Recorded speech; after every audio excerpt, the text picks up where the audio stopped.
2-3 મહિનાથી અને એમાં ખાસ કરીને માર્ચ મહિનામાં ગુજરાતના અમારા 150 જેટલા નેતાઓ પર સેમ પેટર્નની એફઆઈઆરો થાય છે, અમને પકડી જવામાં આવે છે અને એમને આમ આદમી પાર્ટીમાં ચૂંટણી નહીં લડવાની, કામગીરી નહીં કરવાની, અમારા આમ આદમી પાર્ટીના કાર્યકરોને આ જ પ્રકારે પૂછપરછ કરવા માટે પોલીસ સ્ટેશને લઈ જવામાં આવ્યા.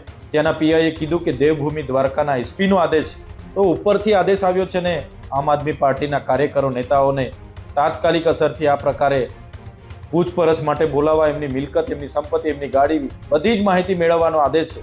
એ જ પ્રકારે ઈસુદાનભાઈ ગઢવીએ કીધું કે આ લોકશાહી છે, ત્યારે ઈસુદાનભાઈ ગઢવી પર જ ખોટી એફઆઈઆર કરીને એમને પણ એરેસ્ટ કરવામાં આવ્યા છે. લોકશાહીને ખતમ કરવાનો પ્રયાસ કરી રહ્યા છે. એક ઉત્તમ નમૂનો છે. અમે તમારા ખોટી એફઆઈઆરોથી, અમે તમારી જેલોથી ડરવાના નથી. હજુ સુધી તમે અમારી ચેનલને સબસ્ક્રાઇબ નથી કરી તો અત્યારે જ ન્યૂઝરૂમ ગુજરાતને સબસ્ક્રાઇબ કરો, ફેસબુક અને ઇન્સ્ટાગ્રામ પર ફોલો કરો.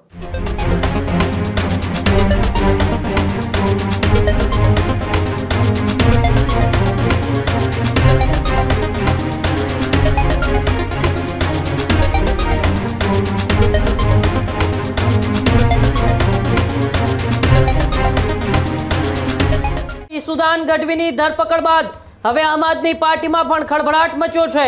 ડેડિયાપાડાના ધારાસભ્ય ચૈતર વસાવાની ઉગ્ર પ્રતિક્રિયા સામે આવી છે.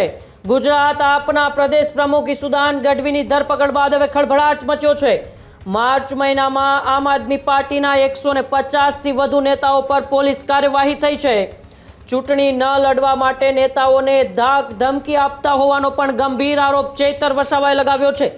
ખંભાળિયામાં કાર્યકરોની પૂછપરછ અને સામાન જપ્ત કરી લેવામાં આવ્યો હતો. આવી વાત ચૈતર વસાવાએ કરી છે.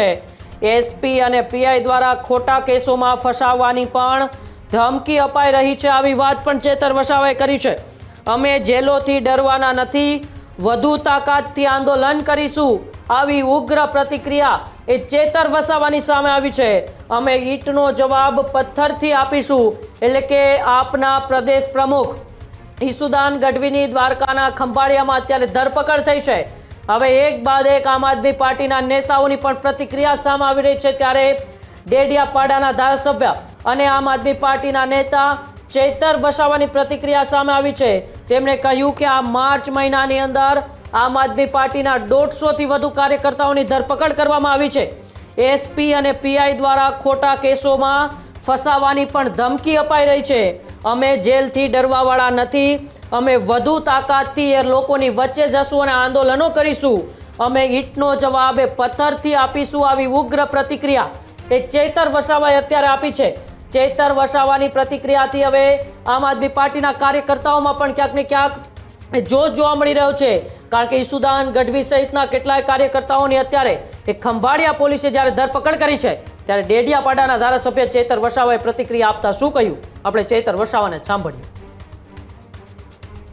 મિત્રો, છેલ્લા 2-3 મહિનાથી અને એમાં ખાસ કરીને માર્ચ મહિનામાં ગુજરાતના અમારા 150 જેટલા નેતાઓ પર ગૃહમંત્રી હર્ષ સંઘવીના ઇશારા પર સેમ પેટર્નની એફઆઈઆરો થાય છે, અમને પકડી જવામાં આવે છે, એમને હેરાન પરેશાન કરવામાં આવે છે, એમના મોબાઈલ, લેપટોપ જપ્ત કરવામાં આવે છે અને એમને આમ આદમી પાર્ટીમાં ચૂંટણી નહીં લડવાની, કામગીરી નહીં કરવાની અને એવું કંઈ કરશો તો તમારા પર ખોટા રેપ સહિતના ગુનાઓ સહિત કલમો લગાડવાની ધમકીઓ ત્યાંના પોલીસ સ્ટેશનના પીઆઈ, ડીવાયએસપી અને એસપી દ્વારા આપવામાં આવે છે. તમે જોયું હશે કે ગઈકાલે સાંજે 5 વાગે ખંભાળિયા ખાતેથી અમારા આમ આદમી પાર્ટીના કાર્યકરોને આ જ પ્રકારે પૂછપરછ કરવા માટે પોલીસ સ્ટેશને લઈ જવામાં આવ્યા. એમના મોબાઈલ, એમનું બધી સામગ્રી જપ્ત કરવામાં આવી. બાદમાં ખોટી એફઆઈઆર કરીને એ લોકોની કસ્ટડી લેવામાં આવી. ત્યારે આજે અમારા ત્યાંના સ્થાનિક અને અમારા ગુજરાતના પ્રદેશ પ્રમુખ ઈસુદાનભાઈ ગઢવી ત્યાં એમની મુલાકાત માટે ગયા અને એમણે પૂછ્યું કે ભાઈ કોનો આદેશ છે. ત્યાંના પીઆઈએ કીધું કે દેવભૂમિ દ્વારકાના એસપીનો આદેશ છે. એસપીને પૂછ્યું કે કોનો આદેશ છે, તો ઉપરથી આદેશ આવ્યો છે ને આમ આદમી પાર્ટીના કાર્યકરો નેતાઓને તાત્કાલિક અસરથી આ પ્રકારે પૂછપરછ માટે બોલાવવા, એમની મિલકત, એમની સંપત્તિ, એમની ગાડી, બધી જ માહિતી મેળવવાનો આદેશ છે. અને એ જ પ્રકારે ઈસુદાનભાઈ ગઢવીએ કીધું કે આ લોકશાહી છે, ત્યારે ઈસુદાનભાઈ ગઢવી પર જ ખોટી એફઆઈઆર કરીને એમને પણ એરેસ્ટ કરવામાં આવ્યા છે, જેની અમે સખત શબ્દોમાં નિંદા કરીએ છીએ અને ગુજરાતના ખેડૂતો, તમામ વર્ગના લોકોને કહેવા માગીએ છીએ કે આ ગુજરાતની અસ્મિતાનો સવાલ છે. ગુજરાતના જે લોકશાહી ખતમ કરવાની જે હરસંઘવી જે પ્રયાસ કરી રહ્યા છે, સંવિધાનને ખતમ કરવા, લોકશાહીને ખતમ કરવાનો પ્રયાસ કરી રહ્યા છે, એક ઉત્તમ નમૂનો છે. ત્યારે આપણે સૌ સાથે રહીને આ તાનાશાહી સરકાર સામે એમણે જે ઘોષિત કરેલી ઇમરજન્સી સામે કઈ રીતના આવનારા દિવસોમાં લડી શકાય એ માટે બધાએ તૈયાર રહેવું પડશે.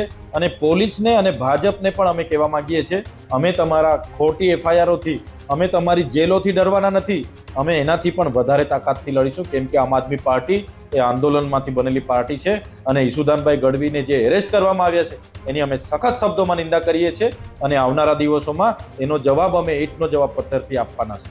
આ જ પ્રકારની તમામ અપડેટ જોવા માટે ન્યૂઝરૂમ ગુજરાતને લાઇક, શેર અને સબસ્ક્રાઇબ કરવાનું ભૂલતા નહીં.